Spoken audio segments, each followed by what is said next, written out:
In this episode, we're going to talk about preparing an offer. Typically, before you start preparing an offer, you want to gather information, including the property address, MLS. You want to see if you can get all the disclosures from the online listing. Some listings have the disclosures and legal descriptions attached to it, some do not. In this offer we're preparing today, it does not have the attachments, but for the sake of this lesson, I have done a search for properties that I know have documents attached to it. So let's suppose that this first property listed here was the one that we were wanting to prepare the offer for.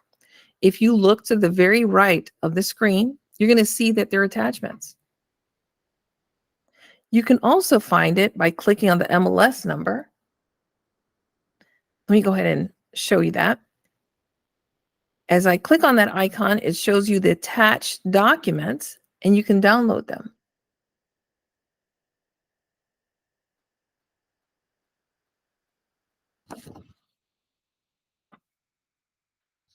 Once downloaded, you can upload them into Remind to incorporate them into the offer documents that you're preparing. All right. As I mentioned earlier, in this example offer that we're preparing, the listing did not have any attached documents to it. Therefore, those disclosures are not available to us until the listing agent sends them to us. Once we receive those documents from the listing agent, then we can load them into the offer package that we're going to be preparing. These documents that are typically uploaded by the listing agent are documents that the seller completed and signed, disclosing information that's important for your buyers to be aware of. These could include the seller's property disclosure, community association disclosure, lead-based exhibit, copy of the survey, legal description, etc. And when representing a seller, a listing agent could provide the seller with a few recent community association disclosures from recent MLS listings within that same subdivision. That way, it helps the sellers to get the form started. It's important that the sellers complete this community association disclosure to the best of their ability with complete and correct information.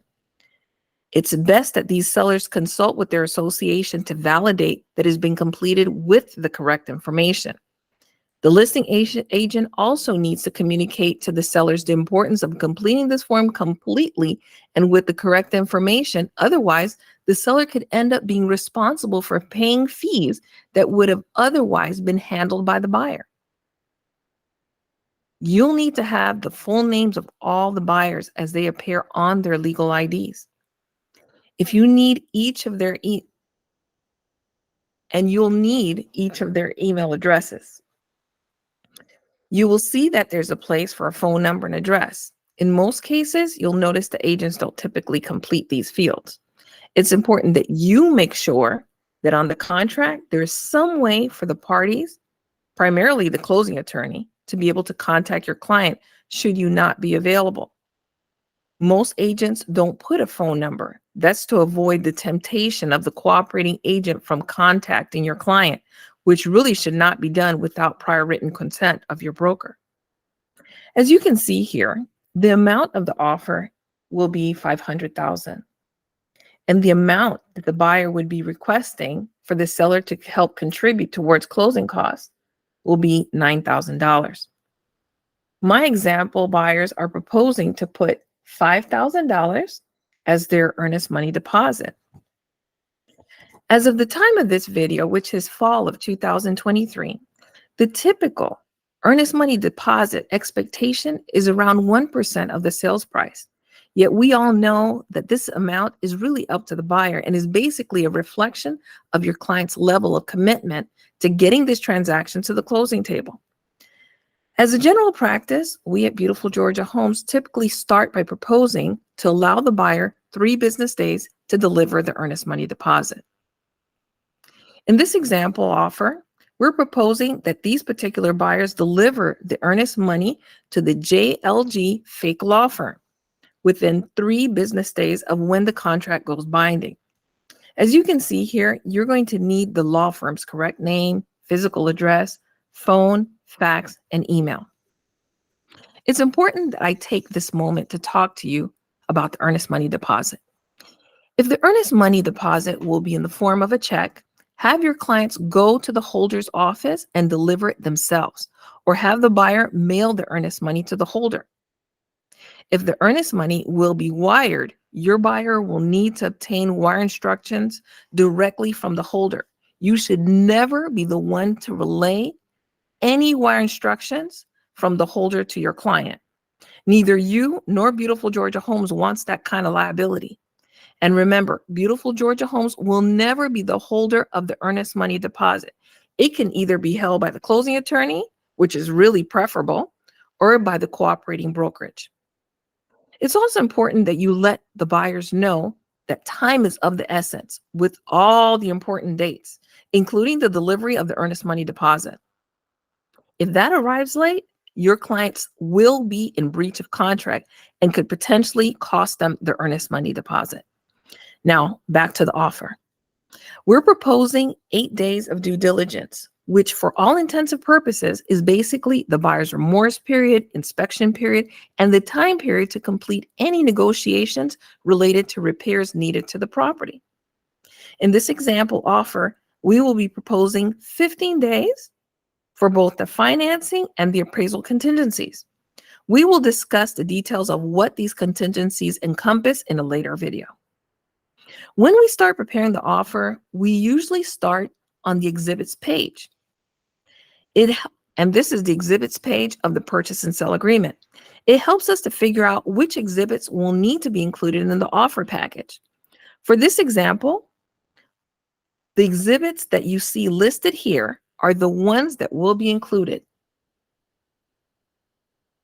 This example buyer currently owns a home and needs this purchase to be contingent upon the sale of their current property. Therefore, it's important that we include the proper exhibit for this purpose. The special stipulation section is typically used to specify anything that is especially important that you communicate to the seller in behalf of your buyers. Some examples include, but are not limited to, requesting that the home be left in broom-swept condition, requesting that the septic tank be pumped, inspected, and for this seller to provide a clearance report from the septic tank company declaring that it's in full functioning condition, requesting that certain items remain with the property at no additional cost to the purchaser, request that the seller include a home warranty not to exceed a certain amount, requesting that the seller include a termite letter or termite bond, requesting that the seller provide a completed and signed seller's property disclosure, community association disclosure prior to binding the contract, or even a legal description. And the list goes on. In this example, we're going to prepare the offer requesting that the seller leave the back porch swing at no additional cost to the buyer. All right. So now that we have everything ready to prepare the offer, let's go ahead and get started. All right. So we're going to start by having the buyer's information handy. We're going to go to FMLS, Products, Remind. The first thing you're going to need to do is to add the buyer's full names as it's listed on their official IDs and their email addresses into Remind so that it will come up when we start the offer. So from this screen, you can go ahead and go to Contacts. And where you see that full name column, to the right of it, you're going to see a little search funnel.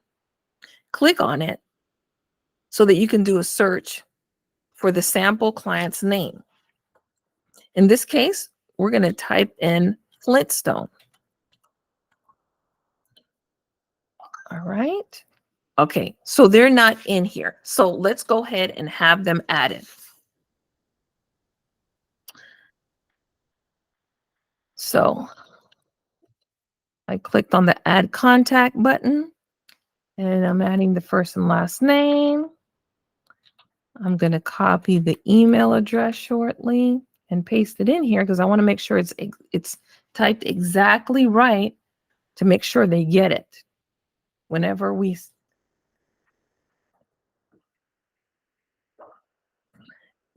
send out the e-signing session. Oops, I got the wrong email here. Let me try that again.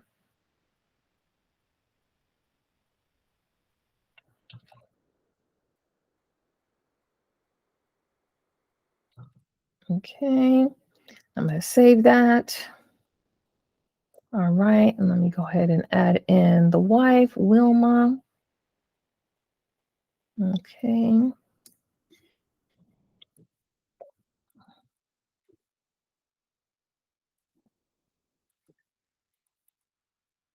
Yeah, I want to make sure that these names are written exactly the way that it's on their official IDs. hmm And something that we need to keep in mind that is that if there are multiple buyers, each buyer must have their own unique address. You can't use the same email for two different buyers. Okay. So now I've done a little search here to make sure that both of them have been added to the system, and they are. Okay. Let's see. Let's try that filter again.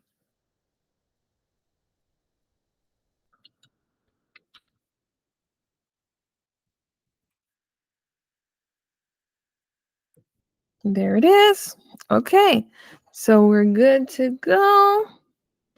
So, all right. Now that they've been added as contacts, we can go ahead and get started preparing the offer.